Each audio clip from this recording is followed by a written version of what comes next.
estávamos aqui no culto de domingo próximo passado, quando Deus, acredito que foi Deus, que o diabo que não foi, não é? Veio uma inspiração no meu coração sobre a igreja. A igreja, ela tem, às vezes, perdido a percepção de quem ela é. Quem a Bíblia diz que a igreja é? A noiva de Jesus, a noiva. E nesse texto que nós vamos ler, é uma carta que Jesus manda para a sua igreja. Mas antes dessa carta, a carta de Éfeso, Jesus vai falar que ele está passeando no meio da igreja, que ele está andando no meio dos candeeiros, que representa a igreja, que tem à sua destra 7 estrelas, que são os pastores, que são os anjos da igreja. E essa leitura, aí Deus falou meu coração, fala sobre isso domingo que vem na igreja. E é sobre isso que nós vamos falar agora, sobre uma mensagem de Deus para a igreja Alameda. O anjo escreve ao anjo da igreja de Éfeso: isto diz aquele que tem à sua destra as 7 estrelas, que anda no meio dos 7 castiçais de ouro. Eu conheço as tuas obras, e o teu trabalho, e a tua paciência, que não pode sofrer os maus, e pusesses à prova os que dizem ser apóstolos, e não são, e tu os achastes mentirosos, e sofrestes, e tens paciência, e trabalhaste pelo meu nome, e não te cansaste, porém tenho contra ti que deixaste o teu primeiro amor. Lembra-te, pois, de onde caíste, e arrepende-te, e pratica as primeiras obras. Quando não, brevemente a te virei, e tirarei do seu lugar o teu castiçal, o teu candeeiro, se não te arrependeres. Tens, porém, isto, que odeias as obras dos nicolaítas, as quais eu também odeio. Quem tem ouvidos, ouça o que o Espírito diz às igrejas. Ao que vencer, dar-lhe-ei de comer da árvore da vida, que está no meio do paraíso de Deus. Muitas vezes, a igreja, ela não tem percepção dessa visão espiritual. De Jesus presente na igreja, dos anjos presentes na igreja. A igreja construiu uma liturgia onde ela quase que excluiu a presença de Deus, a presença de Jesus, a presença do Espírito Santo. E toda essa liturgia, ela engloba, ela foca a nós mesmos. O que nós gostamos de fazer, o que nós queremos ouvir, o que nós queremos construir. E nós desassociamos, então, a essência, que é a presença de Jesus. É a presença poderosa dos anjos no meio da igreja. A igreja precisa recuperar a visão de que Jesus está aqui, o Espírito Santo está aqui, os anjos de Deus estão aqui, e essa igreja precisa temer a Deus, de tal forma que a adoração seja exuberante, poderosa, como o Wagner tentou conduzir a igreja, esforçando, encorajando a igreja. Adore de verdade, igreja, adore de verdade. Por quê? Porque o Senhor Jesus está aqui, e Ele é o Rei dos Reis, Ele é o Senhor dos Senhores, e Ele merece toda a honra, toda a glória e todo o louvor. E agora eu vou pedir ao Senhor Jesus distintamente, que pode se sentar, que Ele vai ficar ali, vendo se eu vou falar direitinho a palavra que Ele me deu. Muito obrigado, Miguel e seus anjos. Eu tentei fazer isso, irmãos, para a gente tentar, quando a gente vê, a gente reage diferente. A gente recupera a percepção espiritual.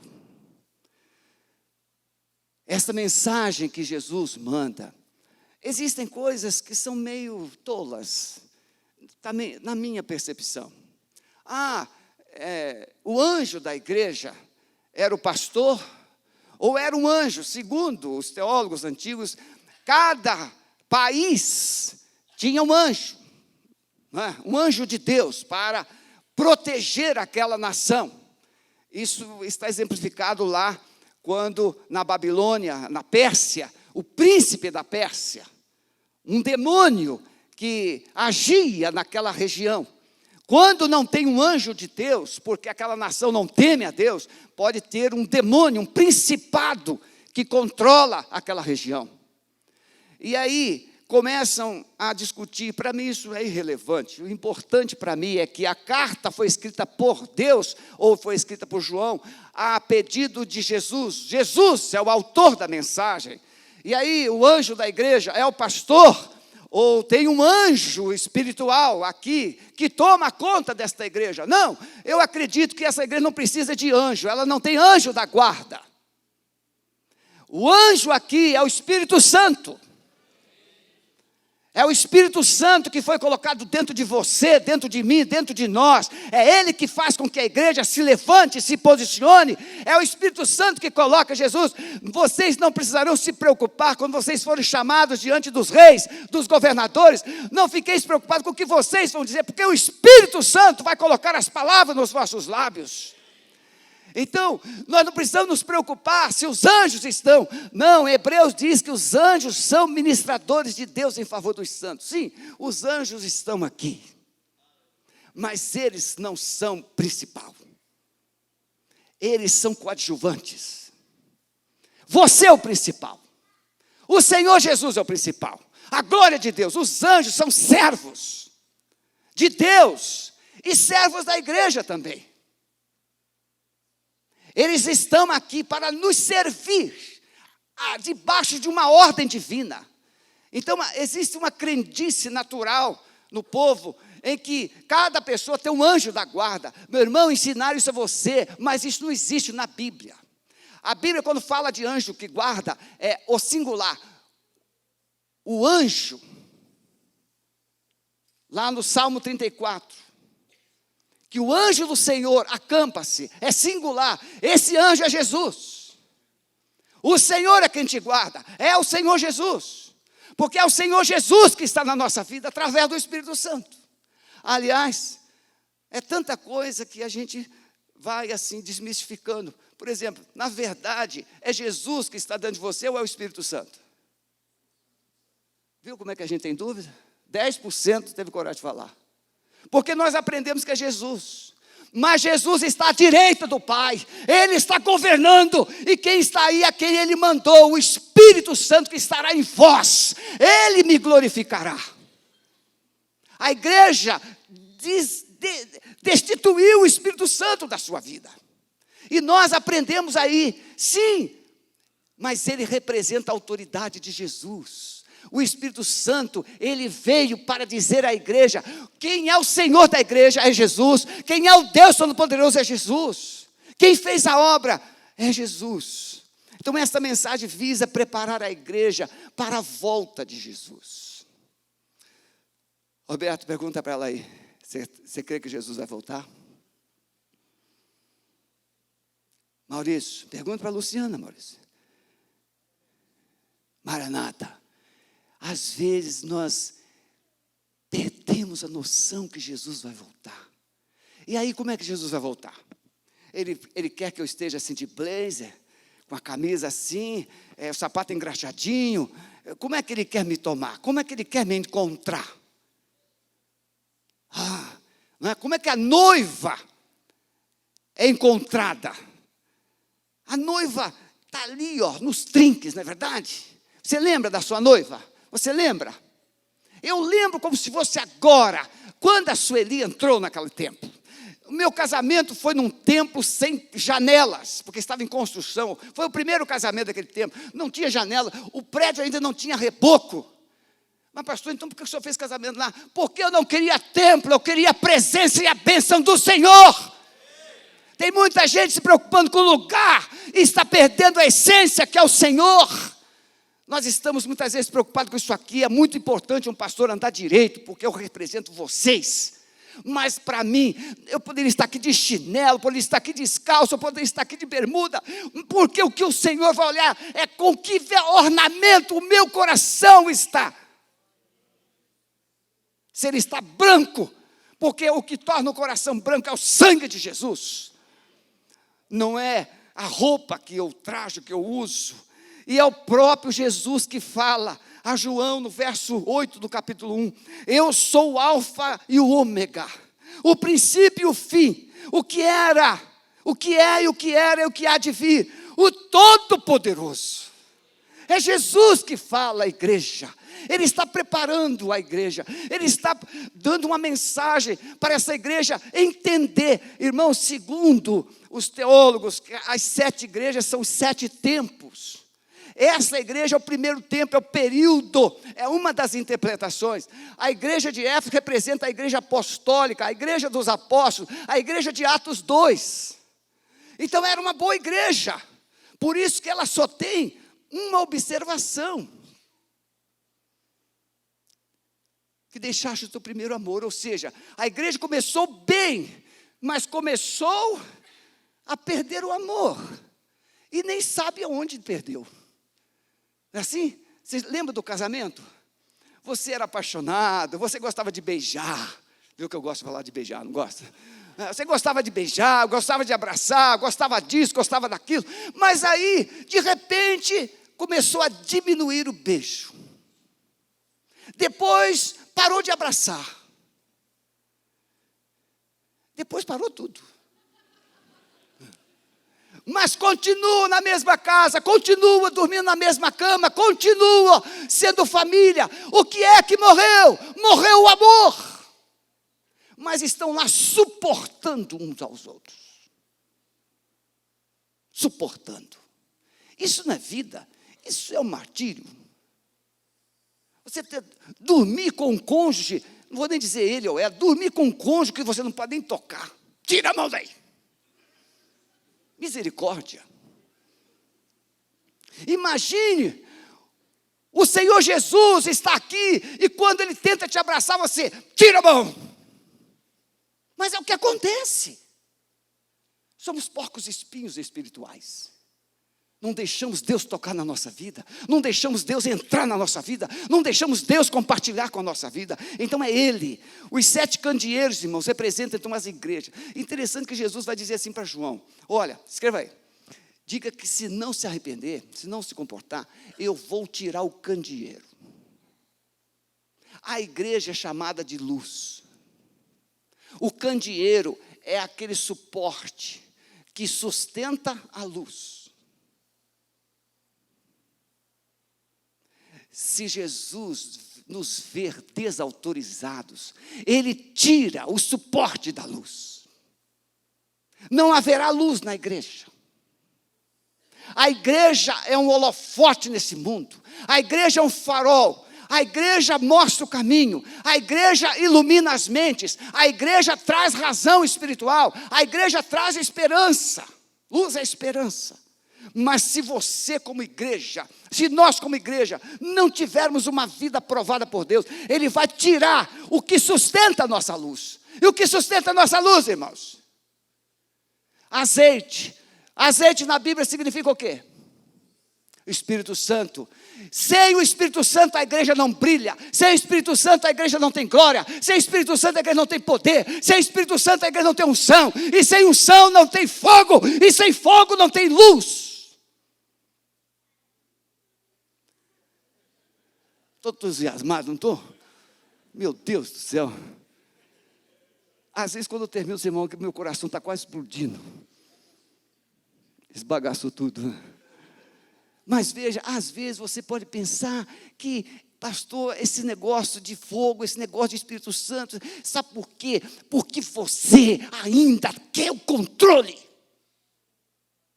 Um montão de crente que ainda quer controle. Você ainda quer controlar suas emoções. Você ainda quer controlar suas decisões. Você ainda quer controlar como a coisa deve acontecer. Não, esse controle é de Deus.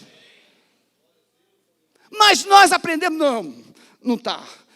Eu ainda tenho essas dificuldades. Você vê que eu sou muito honesto com o horário de terminar o culto, não sou? Aí alguém chega assim, pastor, solta, deixa o Espírito Santo levar. Ah, é? Domingo atrasado, quando eu preguei, eu terminei o culto pontualmente, e 20 minutos depois deu um temporal, lembra disso? Se eu tivesse avançado, você teria saído debaixo de um temporal. E lá no meio da chuva, você está vendo, o pastor terminou o culto atrasado. Não adiantaria eu pregar mais 10, 15 minutos, e aí o diabo iria roubar tudo do seu coração, por causa da chuva.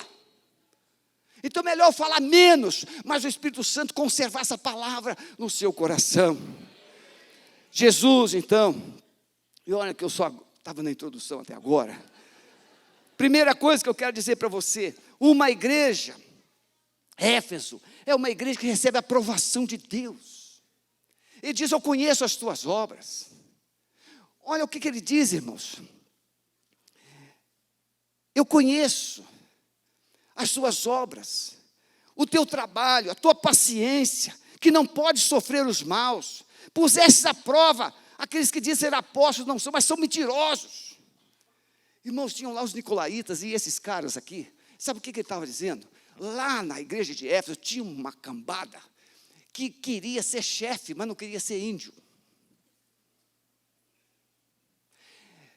Lá tinha, os nicolaítas, era o quê? Era uma elite que se julgava mais espiritual, mais informada, mais preparada. Eles criaram o clero religioso. E é essa semente miserável que deu origem àquela igreja que manda. Porque quando Constantino já existia, ou seja, esse clero sabia mais, esse clero separou clero e leigos. Já começava lá com os nicolaítas. Então, clero é aqueles mais iluminados, eles dominavam, eles tinham mais poder, eles controlavam, o povo ficava mais excluído. Então a igreja de Éfeso falou assim, não, aqui não tem separação, aqui quem manda é Jesus. Parecia com o pastor Sebastião. Na Alameda, quem é que manda aqui na Alameda? É Jesus, irmãos. Enquanto eu estiver vivo, quem manda aqui é Jesus. Só Jesus vai mandar, e essa igreja vai e irá para onde Jesus mandar. Porque aqui pastor, irmão, vem e vai, pastor chega e sai. Mas Jesus fica para sempre. Ele é o Senhor dessa igreja. Ele é o chefe dessa igreja. Ele é o cabeça dessa igreja. Aí, a gente fica aí, os nicolaítas, então, o Senhor Jesus falou assim, olha, você é muito importante, igreja de Éfeso. Você resiste a esses caras. Porque quem tem que mandar isso sou eu. Uma igreja que servia o Senhor, trabalhava com muito zelo, que se sacrificava em favor da obra. Eles trabalhavam exaustivamente. Uma igreja firme no meio das tribulações. Ser fiel até a morte. E dar-te-ei a coroa da vida. Essa visão de fidelidade, eles tinham uma igreja cuidadosa com a sua liderança. Tenho, porém, que odeias as obras dos nicolaítas. Irmãos, quando uma igreja, ela é controlada por uma elite, acabou. Os pastores têm e precisam ser exemplo de servos. Esse negócio de pastor, ungidão, quanto mais ungidão, mais pobretão. Sabe por quê? Porque na Bíblia, quanto mais ungido, mais desce. Não, tem gente que está querendo tomar o lugar da estrela. A estrela apenas reflete. Realmente os pastores, eles são chamados de estrelas, estão à destra do Senhor Jesus. Mas esse negócio de que são mais importantes, não. Todos os pastores são servos da igreja. Não tem esse negócio de ungidão, não. Quanto mais cheio do Espírito Santo, mais humildade, mais disposição de servir, mais submisso, mais dedicado. Uma igreja que perdeu o primeiro amor. Eu quero aproveitar esses 7 minutos que eu ainda tenho, que aquele relógio lá está atrasado. Que hora está dando no seu relógio? Aqui eu tenho 11h54, tá certo? 11h54. Tenho, porém, contra ti que deixaste o teu primeiro amor. Vem cá, maridos e mulheres. Você lembra qual foi o dia e o motivo que o seu amor começou a esfriar por ele ou por ela? Não levante a mão pelo amor de Deus. Não vou criar um problema de estado aqui. Mas você sabe. Você era um cara assim, incendiado. De repente você ficou meio chamuscado. Não é? Lembra quem aqui é do tempo antigo como eu, que tinha lamparina? A lamparina, quando você estava com um pote cheio de querosene, ela ficava com um chaminé desse tamanho de fogo. E aí, de repente, o querosene começava a diminuir e ela começava a ficar o fogo, até começar a sair aquela fumaça fedorenta. Lembra disso? Quem aqui lembra desse tempo? É uma porção aí, meus ajudantes. Veja bem, ninguém suporta o cheiro daquela fumaça, só cheiro de querosene. Irmãos, quando o amor vai acabando, a gente não consegue mais suportar o outro. Tal qual a lamparina que era tão importante, tão especial, tão querida, pega a lamparina e coloca lá, agora só sai aquela fumaça fedorenta.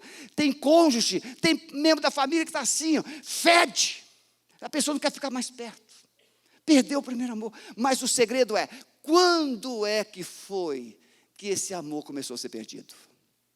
A gente não paga. A fé também é assim. Quando é que a sua fé começou a se apagar? Quando é que o seu fogo começou a se apagar? Quando é que a sua alegria começou a diminuir? Você não prestou atenção. Só que foi diminuindo, até que você perdeu tudo. Dizem os experimentos dados aí que o sapo, se colocar na panela quente, ele pula. Mas se colocar na água fria e deixar esquentar devagarinho, eu nunca fiz experimento, porque eu não quero matar o sapo. Mas dizem que funciona. Ele fica quietinho, porque aquela água gostosa, daqui a pouco ela esquentou o suficiente e ele morre. Morre de prazer. A fé vai morrendo sem a gente perceber.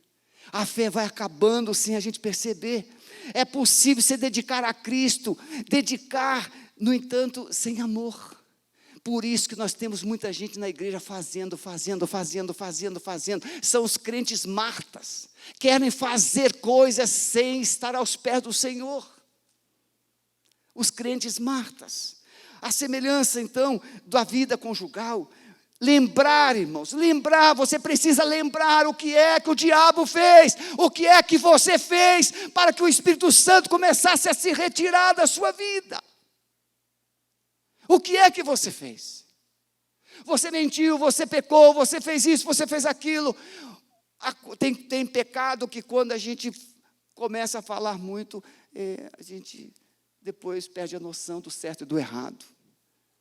A mentira dita, muitas vezes, ela se torna, a pessoa começa a acreditar.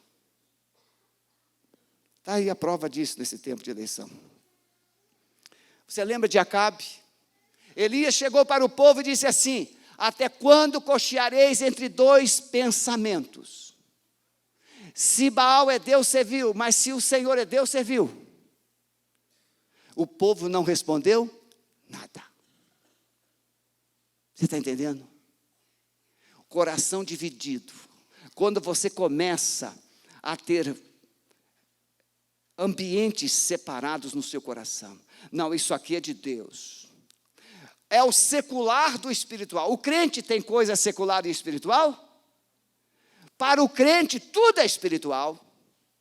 Seus estudos são espirituais, seu trabalho é espiritual, seu dinheiro é espiritual, suas amizades são espirituais, ou para a luz ou para as trevas. Não existe separação na vida do cristão. Você é ou você não é. Abaixa a sua cabeça, por favor. Muitos crentes começaram a perder essa alegria, começaram a perder esse amor, porque deixaram seus corações se encherem de ressentimentos, de mágoas, e rejeitaram os processos de Deus na sua vida. Uma igreja que perde o primeiro amor é chamada por Jesus para se arrepender. Um crente que perdeu o primeiro amor é chamado por Jesus para se arrepender. Lembra-te, pois, de onde caíste, arrepende-te e volte a praticar as primeiras obras. Assim como no seu casamento, para quem já é casado, quanta alegria, lua de mel, muito amor, muito amor. Você um dia se converteu, você era todo paixão, você era todo puro, você era todo santo, você era tão inocente, tão puro, mas a sua inocência foi sendo perdida. Voltar a ter comunhão com o Senhor, arrepender-se, ter uma postura diante de Deus.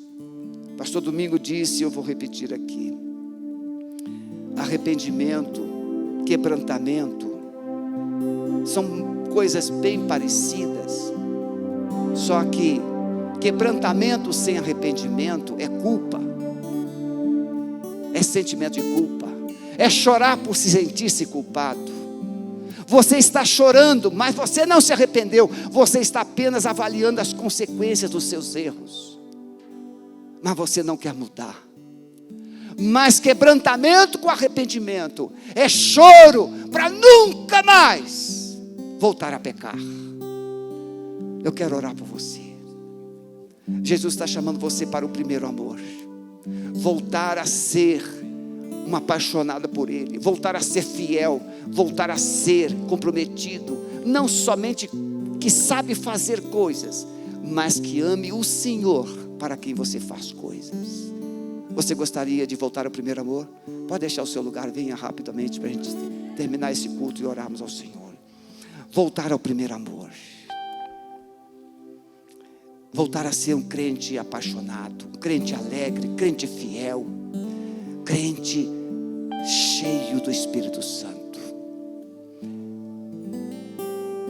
crente decidido a fazer o que o Senhor manda.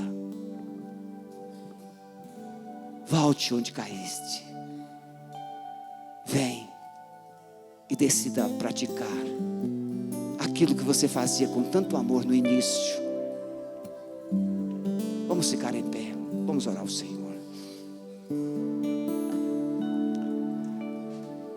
Oh, amado Espírito Santo,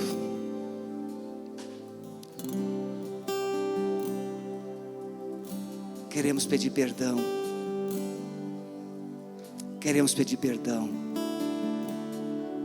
pela nossa maquiagem, pela nossa hipocrisia, fingimento. Nós sabemos muito bem como fazer para impressionar pessoas e às vezes até a ti mesmo, mas louvado seja o Senhor, que conhece o coração de cada um de nós, que sabe o que é que nós realmente somos diante de ti. Por favor, amado Espírito Santo, nos traga de volta para o altar, arrependidos, transformados e libertos pelo poder do sangue de Jesus. Não queremos perder a tua luz em nós, não queremos perder a tua alegria em nós, não queremos perder a tua unção em nós. Por isso, nesta manhã, acenda de novo, amado Espírito Santo, o fogo do Senhor no nosso coração, no coração desta igreja. Acenda o teu fogo, Senhor, no coração da tua igreja, para que ela possa resplandecer como astros do Senhor neste mundo de trevas. Senhor, e hoje eu vou exercer a minha cidadania, vou votar, e decido crer que votarei com segurança na pessoa que o Senhor está colocando no meu coração. Que seja assim no coração de cada membro desta igreja, no poder do nome de Jesus. É assim que nós oramos, com alegria, no nome de Jesus. Amém. Vamos.